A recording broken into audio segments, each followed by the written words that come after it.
السلام علیکم ورحمۃ اللہ۔ آج میں آپ کے سامنے امیر المومنین عمر فاروق اور ایک عورت کا بہت بہترین واقعہ پیش کروں گی۔ اس واقعے کو سننے کے بعد آپ کا ایمان تازہ ہو جائے گا۔ مسلمانوں کے دوسرے خلیفہ حضرت عمر فاروق اپنے وقت کے اتنے بڑے حکمراں تھے کہ دنیا کا کوئی دوسرا بادشاہ ان کی برابری نہیں کر سکتا تھا، لیکن ان کی سادگی کی یہ حالت تھی کہ معمولی سے مکان میں رہتے تھے، بالکل سادہ لباس پہنتے تھے، جو پھٹ جاتا تھا اس کو پیوند لگا لیتے تھے، پھٹے پرانے کپڑے جوتے پہنتے تھے، کام کرتے کرتے تھک جاتے تو مسجد کے ایک گوشے میں زمین پر لیٹ جاتے تھے۔ ان کا قاعدہ تھا کہ اپنے خادم اسلم کو ساتھ لے کر اکثر راتوں کو گشت کیا کرتے تھے تاکہ غریبوں کو اور حاجت مندوں کے حالات معلوم کر کے ان کی تکلیفیں ان سے دور کر سکیں۔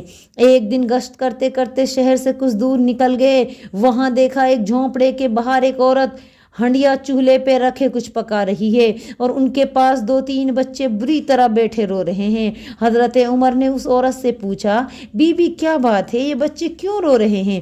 اس نے کہا، ان بچوں کو کئی وقتوں سے کھانا نہیں ملا ہے، گھر میں اللہ کے نام کے سوا کچھ بھی نہیں ہے، ان کو بہلانے کے لیے خالی ہانڈی میں پانی ڈال کر چولہے پر چڑھا رکھا ہے، شاید کھانے کے انتظار کرتے کرتے روتے ہوئے یہ سو جائیں۔ حضرت عمر کو یہ سن کر بہت دکھ ہوا۔ اسی وقت اسلم کو ساتھ لے کر شہر واپس گئے اور سرکاری گودام سے آٹا، گھی، گوشت اور کھجوریں لی اور اپنی پیٹھ پہ ان کو لادا۔ اسلم نے بہت منع کیا، امیر المومنین یہ سامان میں اٹھا لیتا ہوں، لیکن حضرت عمر نہ مانے اور فرمایا، قیامت کے دن میرا بوجھ تم نہیں اٹھاؤ گے۔ غرض سارا سامان خود اپنی پیٹھ پر اٹھا کر عورت کے پاس لائے۔ اس نے فوراً آٹا گوندھا، گوشت ہانڈیا میں ڈال کر پکنے کے لیے رکھ دیا۔ حضرت عمر خود چولہا پھونکتے تھے اور آگ تیز کر رہے تھے۔ کھانا تیار ہوا تو عورت اور بچوں نے بھر پیٹ کھایا اور پھر وہ اچھل کود کرنے لگے۔ حضرت عمر انہیں دیکھتے اور خوش ہوتے۔ عورت نے کہا، اللہ آپ کو اس نیکی کا بدلہ دے، مسلمانوں کا امیر تو آپ کو ہونا چاہیے تھا، نہ کہ حضرت عمر کو۔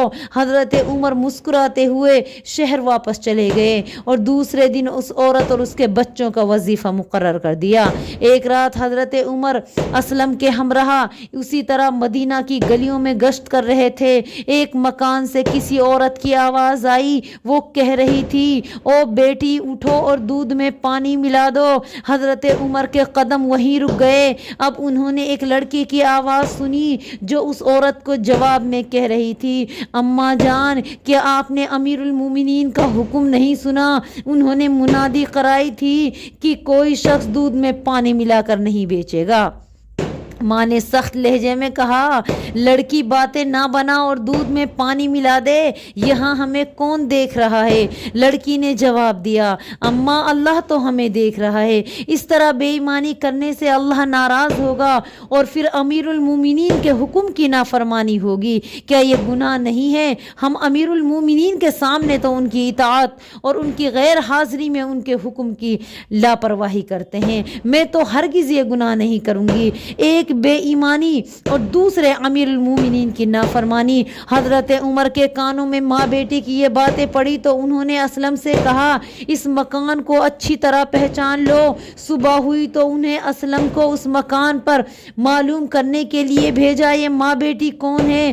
اسلم نے واپس آ کر بتایا، یہ مکان ایک بیوہ عورت کا ہے اور لڑکی اس کی بیٹی ہے۔ حضرت عمر کو اس لڑکی کی ایمانداری اتنی پسند آئی کہ انہوں نے اس کو اپنی بہو بنانے کا فیصلہ کر لیا۔ چنانچہ انہوں نے اپنے بیٹے عاصم کے لیے ان کا رشتہ مانگ لیا۔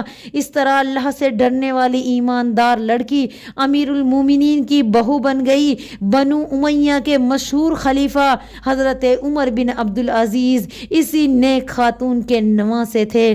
انہیں اپنے عدل و انصاف اور سادگی اور پرہیزگاری کی وجہ سے عمر فاروق ثانی بھی کہا جاتا ہے، یعنی عمر فاروق ثانی کہا جاتا ہے۔ بڑے نیک نواسے تھے، تو یہ ماں کا صلہ تھا، کیونکہ اولاد، بیٹا بیٹی ماں کے اوپر جاتے ہیں، تو ہمیں چاہیے کہ ہم بھی اپنی لڑکوں کے لیے نیک لڑکیوں کا انتخاب کریں، نہ کہ جہیز کے خاطر مالدار گھرانوں کی بگڑی ہوئی لڑکیوں کو اپنے بیٹوں کے لیے لائیں، بلکہ خوبصورت اور خوبصورت لڑکیوں کا اپنے بیٹوں کے لیے انتخاب کریں۔ انشاءاللہ تعالی ہمارا بھی خاندان، ہماری بھی نسلیں نیک صالح پیدا ہوں گی۔ اس طرح کی اسلامک ویڈیو دیکھنے کے لیے آپ ہمارا چینل لائک کریں، سبسکرائب کریں، شیئر کریں۔ السلام علیکم ورحمۃ اللہ وبرکاتہ۔